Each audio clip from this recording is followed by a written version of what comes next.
Us. Mitch, Shihan, how are good you? to see you. We've had some good training today. I always say that on a Wednesday because Wednesday is our big training day. We do a 6:30 session, then a 12:30 session, and they've been a lot of fun today. Sensational, Yeah. So today we're going to continue on with the Kihon series, and we're looking at Shuto techniques today. So, Shuto techniques, knife hand. Now, there's a number of different ways to look at how you structure the knife hand. But if you've done any makiwara work with the knife hand, you'll get a really good idea of the structure of the Shuto very, very quickly. Because if your Shuto is wrong, a number of things can happen. One, you'll hurt your elbow. Two, the hand will collapse when you hit with Shuto. And three, you can do some damage. Okay, so later on in the video, we'll talk about certain types of Shuto and how you avoid damage. But for now, the Shuto, basically, one way you can look at the Shuto, and hi, Daniel, and Daniel will hear me say this, but I mentioned it on the weekend when we were training down south. Us, Francis, and Rochelle, and Frederick, good. So when you make a fist, what you essentially do is you pull the little finger and the thumb together, okay? And then what you do is you squeeze the fingers in. So the whole idea is your hand kind of goes white, and that's because you're squeezing the blood out of the hand. So to make the correct fist, you pull the little finger together with the thumb.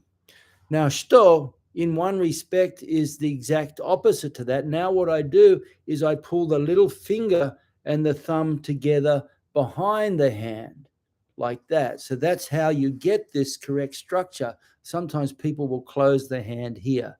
You don't do that for Shuto. You do that for Hito when you're hitting with Hito. Hito being this part of the hand here. And that's very good for like stiff arms, this sort of technique. So just move that just quickly so you have an idea. The technique comes in, he throws a punch, I block it, and the Hito is here across the neck there like that. You can even come back here. I would use back fist. You can use knife hand, but you can also use Hito there like that because that can be good to turn and pull in. Okay, but Hito is particularly good here. But once again, unless you've done makiwara, I guarantee London to a brick, you'll hurt your arm and shoulder if you do the Hito incorrectly.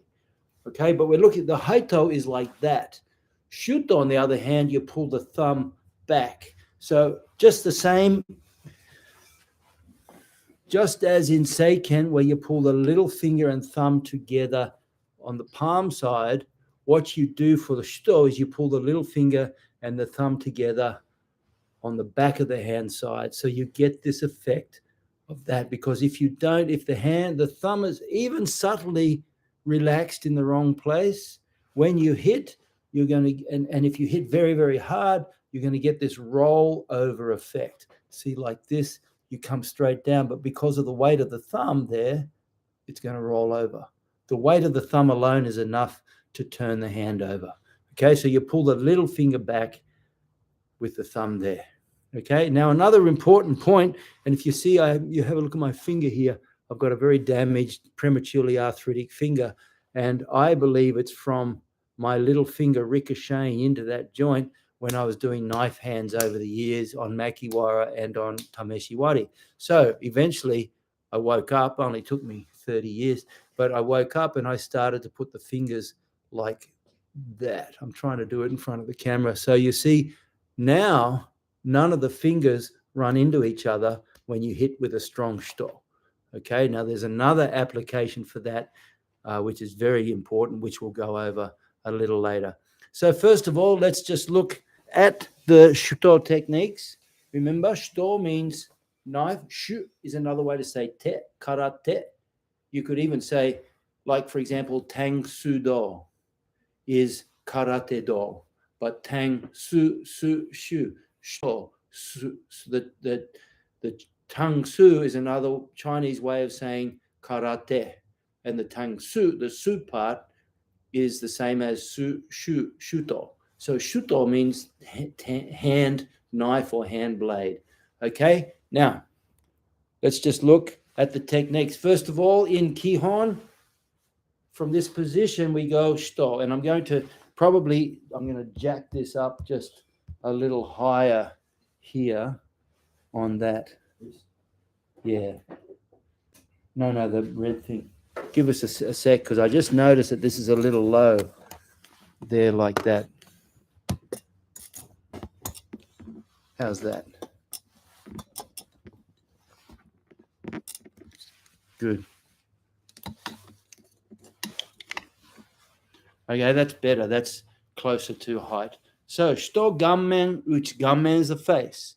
Gumman, we aim it at the neck, the temple, or if you're in this situation where my opponent throws a punch at me, I come here and look, I turn their face into the technique, and I actually do hit across the face like that, hit into the jaw there or the nose across there, and that's a very debilitating shot right into there.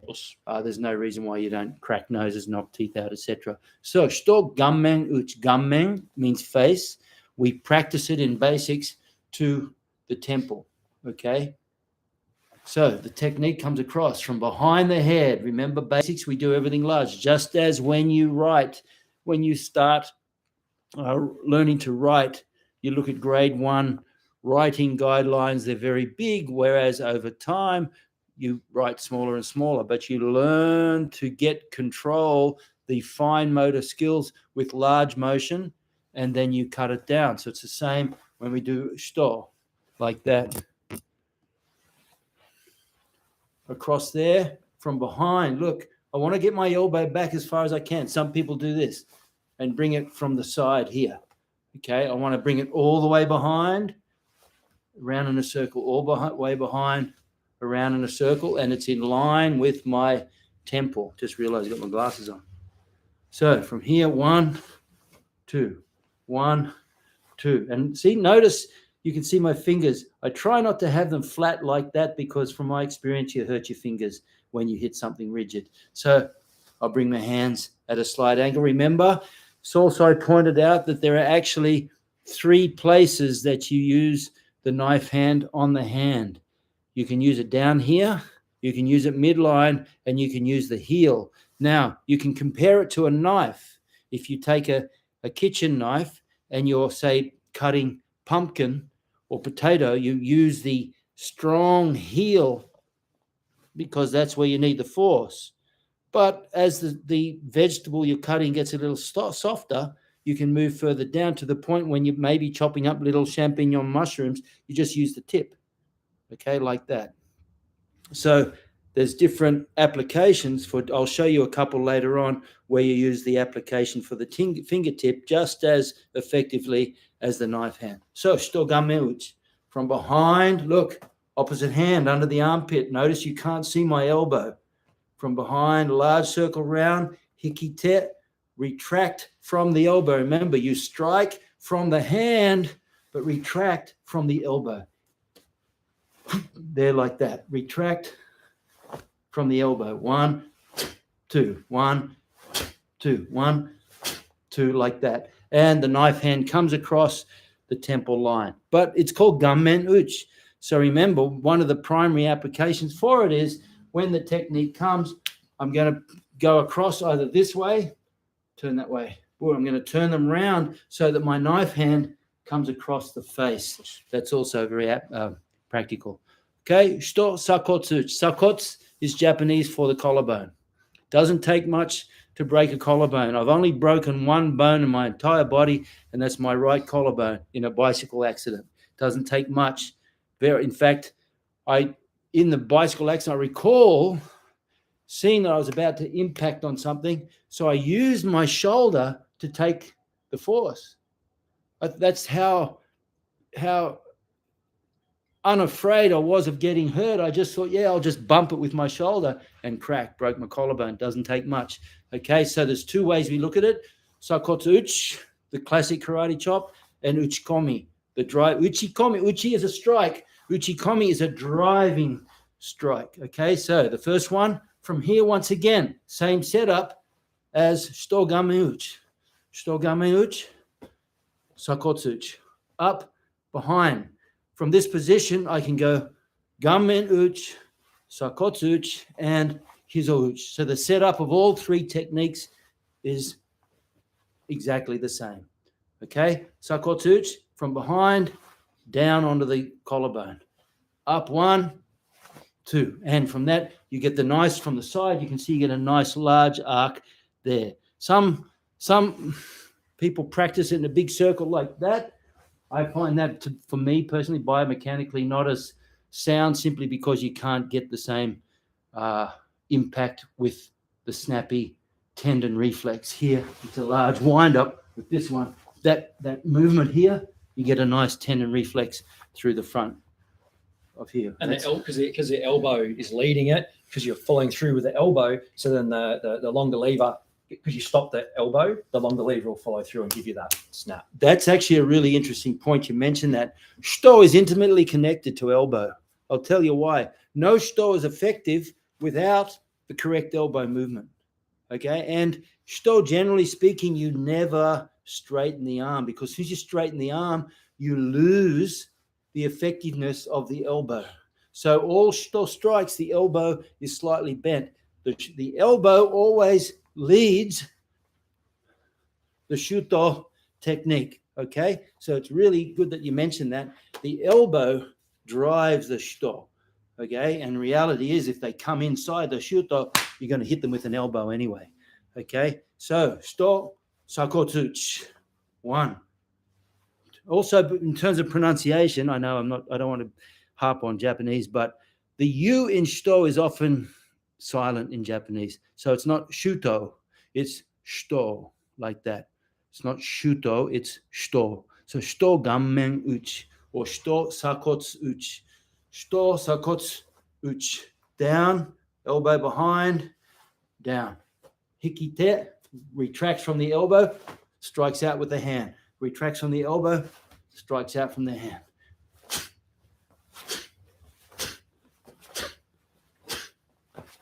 That sort of movement. Okay, uchikomi, you're striking once again. A lot of people make the mistake. It's not a palm heel strike. A palm heel strike works better at that angle.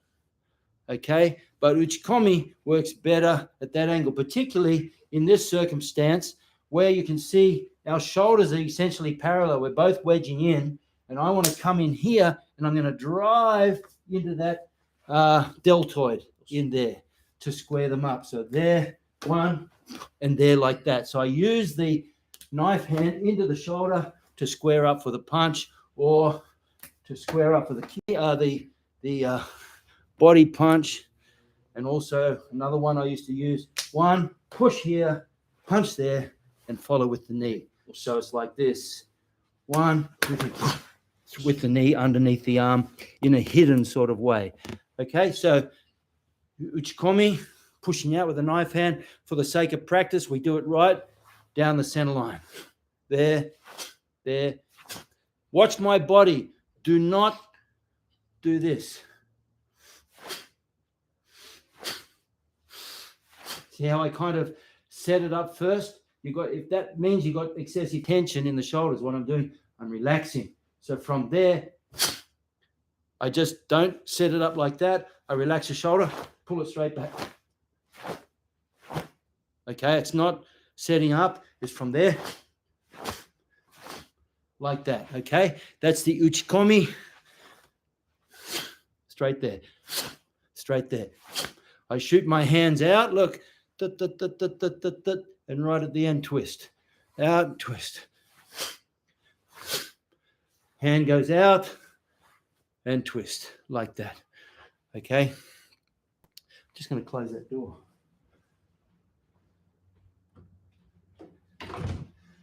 Okay, uchikomi, driving strike into the clavicle. Okay, and also the end of the clavicle into the deltoid, squares them up here like this. That squares the body up. See that? I'm in this position. 1, 2. If he's wedging in, the Shuto there, I can use my palm heel, and most people do, but the knife hand is even more effective to come underneath there like that. Okay, Hizo Uchi.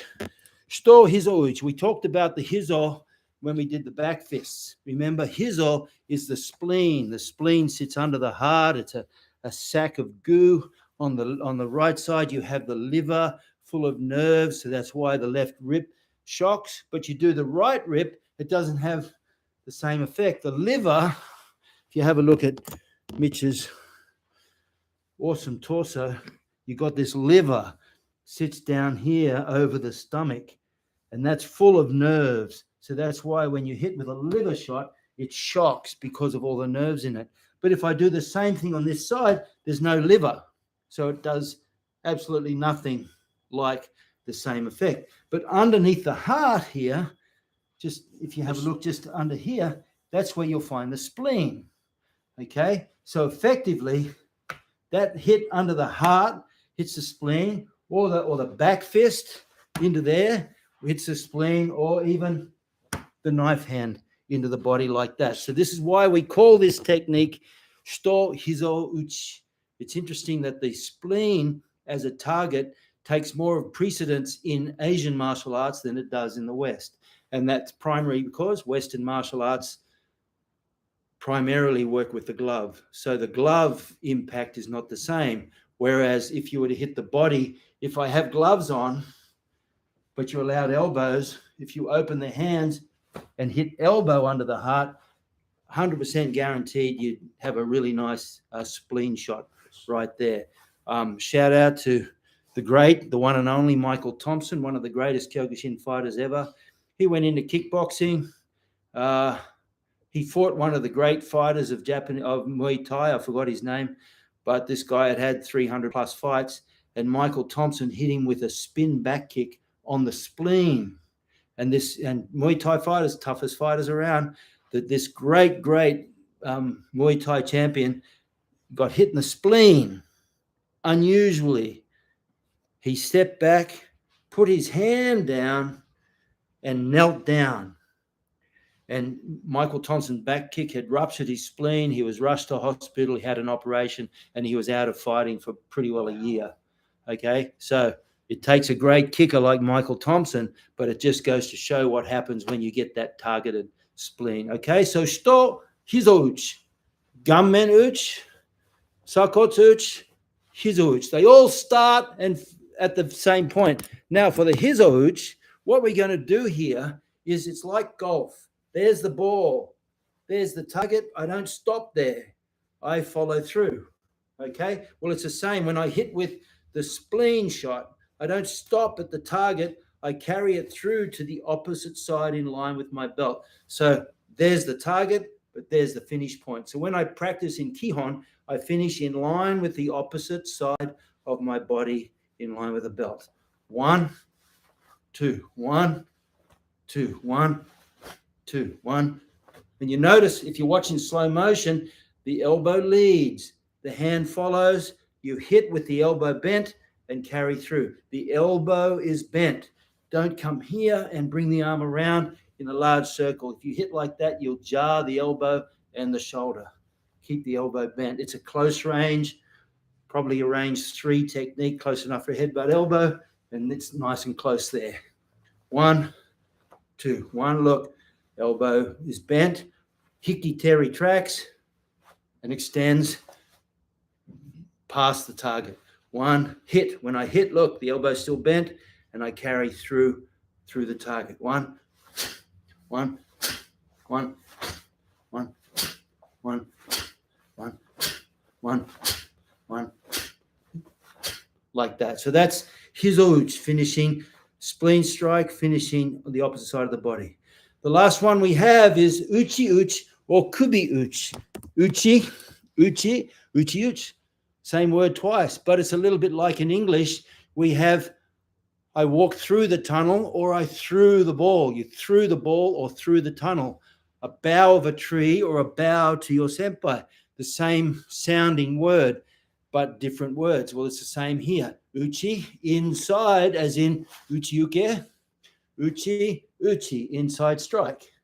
Okay, so we inside strike. That one strikes the carotid sinus. Okay, so if Mitch turns away there, keep your body there, but turn your head. You see there's this sheath here. And right behind that's called the sternocleidomastoid. Is that correct? I got it right. Sternocleidomastoid, just behind that is the carotid sinus. It's a sinus. It's a conglomeration of nerves. And if you hit on that point or squeeze on that point, it has a very strong effect. So back fists, knife hand, tetsui, any of those techniques, even Hito walking this way. Okay, so that's your target, is into the neck. That's why sometimes it's called Shuto Kubi Uchi. It's a strike to the neck.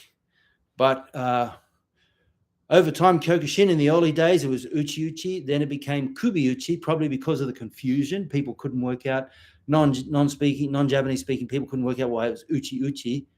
So it became Kubi Uchi, and now it's depends on which group you are. It's called Uchi Uchi again. So once again, this one comes across the body and shoots out.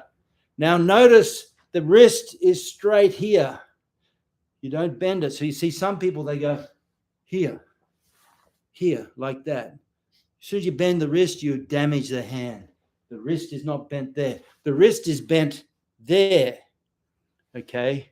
But it doesn't bend up or down. So you see it's still in line here. So you have the integrity of the wrist, but it flicks in. So that movement, like that. So when it finishes, once again, the elbow is bent. The elbow has to be bent to ensure the integrity of the technique through the body. There, into the neck. 1, this hand stays forward. 2, 1, 2. So from the side, 1, 1, 1, 1, 1, 1, 1.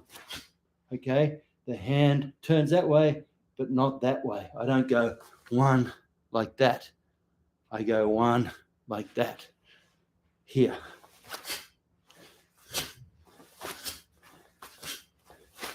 Like that. So that's your Shuto Uchi Uchi. Very powerful technique, very good for self-defense. In this sort of situation, they throw the technique. I block it here, pop in with the elbow, and strike with the Uchi Uchi on the neck. There. Sometimes I don't know what he's doing. I just cover up here like this and unwind like that. So I like this technique because the setup of the technique is the actual block.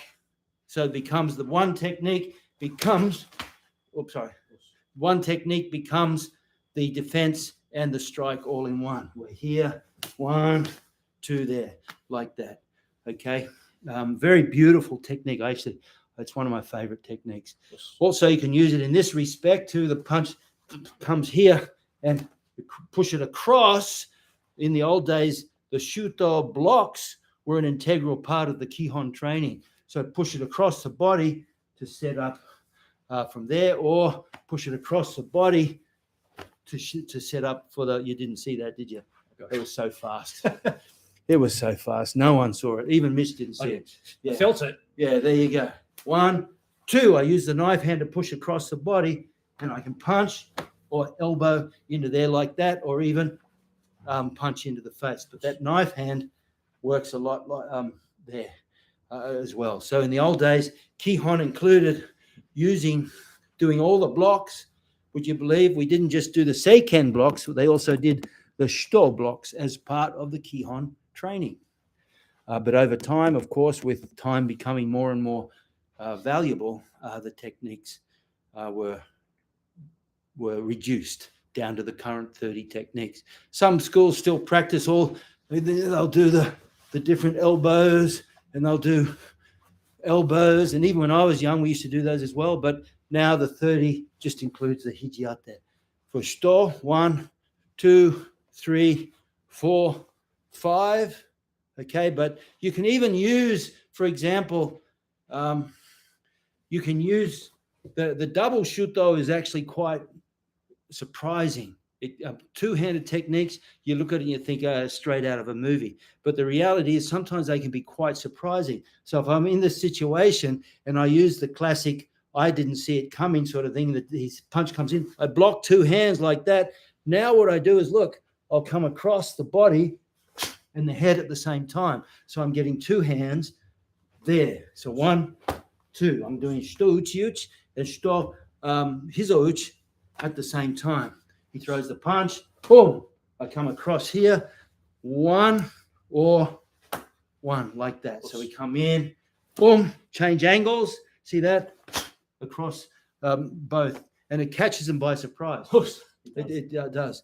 Of course, anytime you have a Shuto, you could turn into a Tetsui and back fist. So if it comes in this situation, I can come in here, Tetsui, and Tetsui even into the elbow will hurt with a double hand like that. So that's another application for it. And you'll find a lot of Shuto work really well as you like we're used to doing the karate technique coming in long. Shuto works really well like that too. The punch comes, I step back, and I step straight in, and I get that drive right onto the carotid sinus. It's surprisingly effective. You don't see them in sport karate simply because you wear gloves. And a lot of them even outlaw like boxing and things, you can't hit with the bottom of the glove. You can only hit with the front of the glove. That's why you look at amateur boxing and the front of the glove is usually lined white. That's the only part of the glove they're allowed to hit with. But the fact is, in martial arts, not sport fighting, completely different. In martial arts, where the objective is defense and self-defense, you use every part of the hand. All these different parts of the hand. Now, in terms of which part of the hand do I strike with? Against a strong, I like the kubi-uchi, works well because you can turn that into a grab here as well.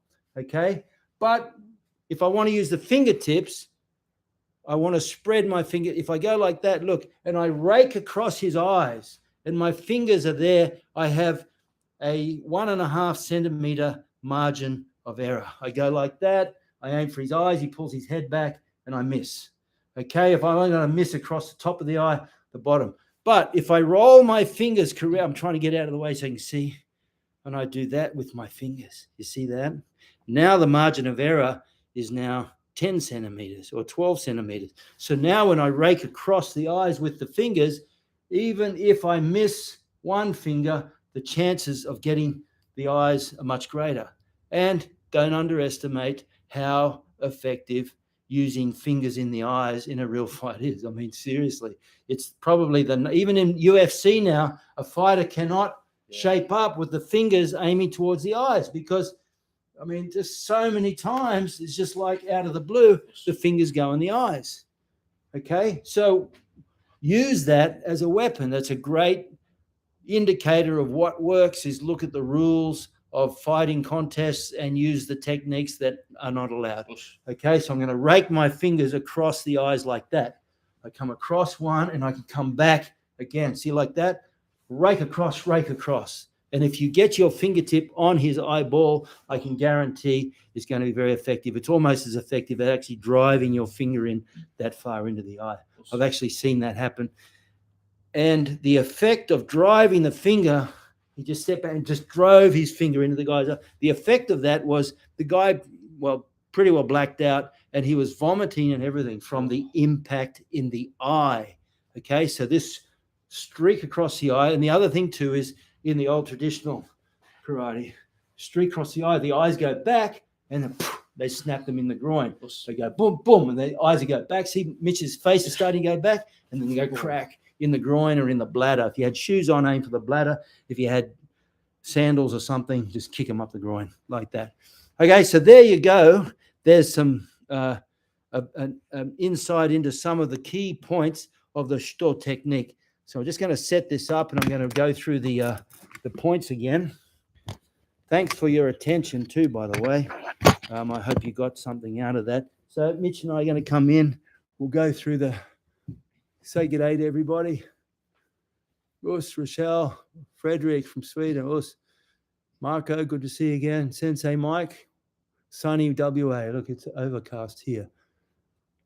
Us, Paul, good to see you.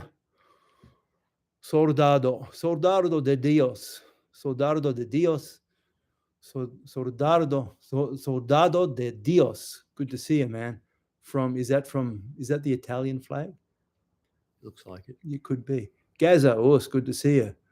Soldado de Dios. Why the fingers slightly bent, if I may ask?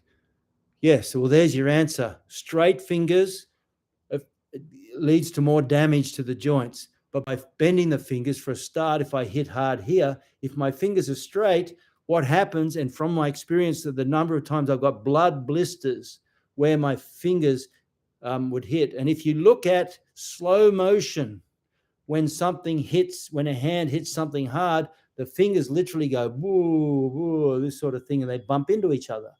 And the number of times I damage my knuckle, and you can see this is one of the contributing factors, I'm sure. It's the only finger I have bad arthritis in, and it's because that's the main finger that used to get damaged all the time when I was doing Shuto. So I learned to bend the fingers, and that way when I hit, the fingers don't run into each other anymore. The fingertips at least, but that's where the most force is, the most ricochet force is created there like that. So I just bend the fingers a little bit. You can experiment.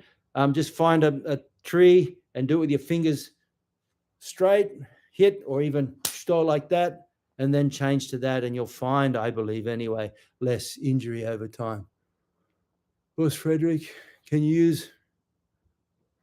use the retract arm as a block? Yes, of course. That's what I love with the Shuto Uchi. I think maybe that's what you're referring to, Francis.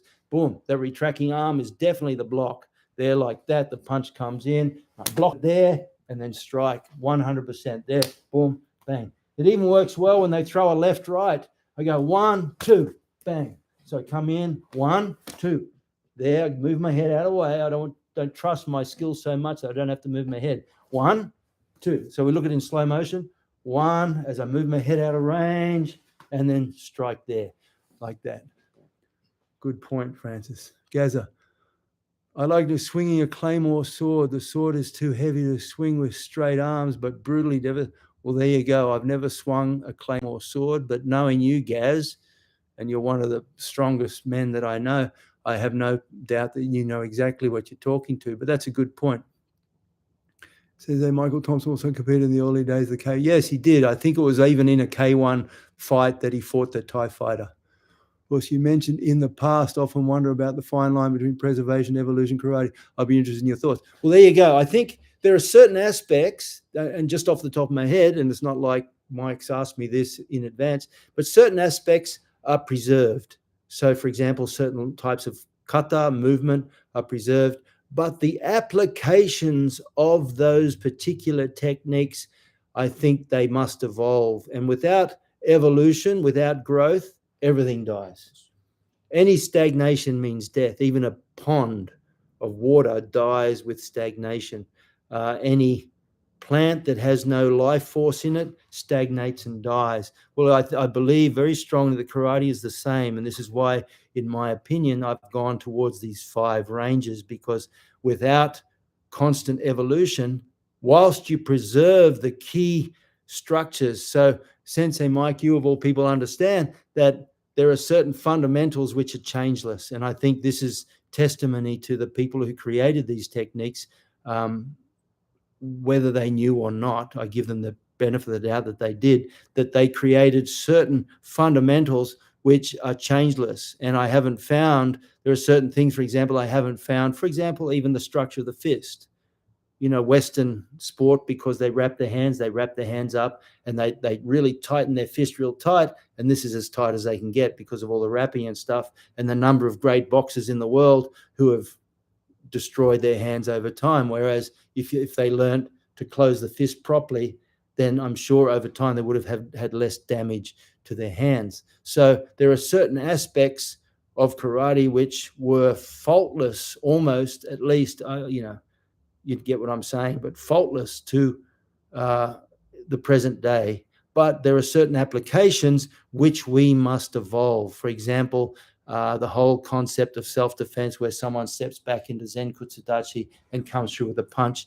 I think that develops structural integrity, but in terms of reality in the street, it's just going to get you in all kinds of trouble. So I think, Sensei, I hope that gives you my viewpoint. I think it's very important to both preserve and evolve. And I think without evolution, you have stagnation, which is death. without preservation, you have wholesale freestyle, which gives which has no foundation over time. So I think both are very important. Soldado de Dios. Speaking of competitive karate, have you seen any of the karate combat competitions where they allow some minimal grappling and takedowns? Yeah. Yeah, a friend of mine actually is one of the major referees of that, and it's pretty amazing, that karate combat stuff. Yeah, it's probably, not that the Olympics would ever have it, but I'm sorry to say, and I'm not surprised karate is not going to be in the Olympics anymore. They gave it one chance, and it was nauseatingly bad, and they blew their chance. But if you had something like, I believe, something like a Kyokushin, or if not Kyokushin, a form of Kyokushin, and then you have the combat karate, it's so much more realistic than the Olympic karate. Of course. Is it my computer or is it frozen just now? Mexico, beautiful. Soldado de Dios. Of course, I should have known. Yeah, beautiful. I'm wondering who that is. Was from Portugal. Beautiful. Tudo bem. Nice to see you. Yes, that's right. I think over time, and also man's consciousness changes. There's no doubt about it. Over time, for example, if you look at artworks from the Dark Ages, the greatest artists couldn't even see in 3 dimensions. You look at some of the old paintings from the 6th, 7th, 8th century and so on, and there's no sense of accurate 3-dimension or perspective. So man's consciousness, and when Einstein was discovering his stuff, he was arguably one of the brightest persons in the world 100 years ago. Now I think people with Einstein's IQ and intelligence are in the thousands. So man's consciousness also changes over time, and with that comes a deeper perception. And over time, you have people, I have theories of why, which I won't go into here, but over time, people's understanding and perception of technique gets deeper and deeper. So you have to make the adjustment according to the time and age. You're perfectly right there. Of course, do you know any boxers who have trained in Makiwara at all? Yes, I trained one, actually 2 if I count Ronnie Du and Tyrone Tongia. Ronnie Du was he was going to go through the black belt in Kyokushin, but he didn't. He was a pro boxer in Queensland, inducted into the Queensland Boxing Hall of Fame, just like Tyrone Tongia. And he did a lot of Makiwara, and it blew his mind. To take when I said take your gloves, take your wraps off and train with, it was almost a shock. So what? He'd never done it in his life. Been boxing since he was a kid. To take the wraps off and actually use hands barehanded and then get into the Makiwara, he just walked away going, my God. So when for a while there, when he was fighting, he didn't like to wrap his hands because he could tighten his fists even more. Also, I'll give you the Olympic karate point of view. I'm not so good. Yes, very good. Okay, guys, thank you very much. I appreciate your presence always. My Patreon family, you keep me alive with these videos, and I'm just going to keep increasing them and work. I'm actually working on some things for the Patreon family as well. Sometimes I get a little busy. I neglect my Patreon family, but I'm happy to say that my Patreon family don't neglect me. So I'm very, very grateful to you. Thank you very much. Mitch, can I get some input from you in terms of maybe biomechanics or anything like that you'd suggest? Because I get a feeling that there's a nice stretch shortening cycle happening here with across the chest like that. A lot of these whipping motions are created. It's spot on, Shihan. It's brilliant session, I thought too, by the way, like everyone else. But it's the elbow leading and the whip, the second part of the lever following behind, and there's the elbow starts to slow down there. That whipping motion continues through, and you're using the mechanical advantages of the body, as we do in so many of your footwork techniques and so many stretch shortening drills. And we're talking just before it, training the back kick. Yes. And then you'd step away and use the stretch shortening cycle. So the stretch shortening cycle, or that elastic energy, the tendon reflexes Shihan talks about, it's in the lower body and it's in the upper body. And it's so much more studied in the lower body because jumping and plyometric activity is so much more common. And easier to measure, I would say. Far easier to measure, absolutely. But it exists enormously in the upper body. And I think it's testimony of how, if you look at Solsai back in the day with his Shuto techniques, breaking bottles and so on, I mean, that requires enormous energy to be able to do that and technique. Shout out to Flemming Jensen, Shihan Flemming Jensen from Denmark, who is in the Guinness Book of Records. He worked, and there's a video on my channel. If I could find the link, I would, but have a look for it. Flemming Jensen, he is in the Guinness Book of Records for taking the knife hand through 4 bottles. And I spoke to him extensively about that. And he said to the day he dies, he's in awe of Solsai's ability to do that without having to spin. So he could generate that amazing speed to take the top off a bottle. And it's just speed. That's all there is to it. Amazing speed, which means he's using the tendon reflex and the stretch shortening, everything. And Flemming Jensen spent years working on it. And he always would end up doing a 360 spin to get the follow through. So it's a real testimony to the Solsai's links. Yes, and I appreciate everyone's coming along. Thank you very much once again. Next week, we're going to start moving into the kicks because we've finished the hands techniques now. I'll be relying on Mitch a lot more than me because my legs and hips and knees aren't quite what they were 40 years ago or 20 years ago for that matter. Okay. See you next week. Thank you very much for coming along. I hope you got something out of those Shuto techniques. If you got any questions, make sure you leave a comment. If you're not a subscriber, please, it'll help a big time to do that. So just click subscribe and click the little bell. And if you are a subscriber and you want to help spread the word, well, then just pass a link on, put it on your Facebook page, put it on your Instagram, and get people to come along and have a look. And hopefully we'll get those subscribers up to the 2 million that we're aiming for before Christmas. Thanks, guys. Appreciate it very much. Thanks, Mick. Thank you.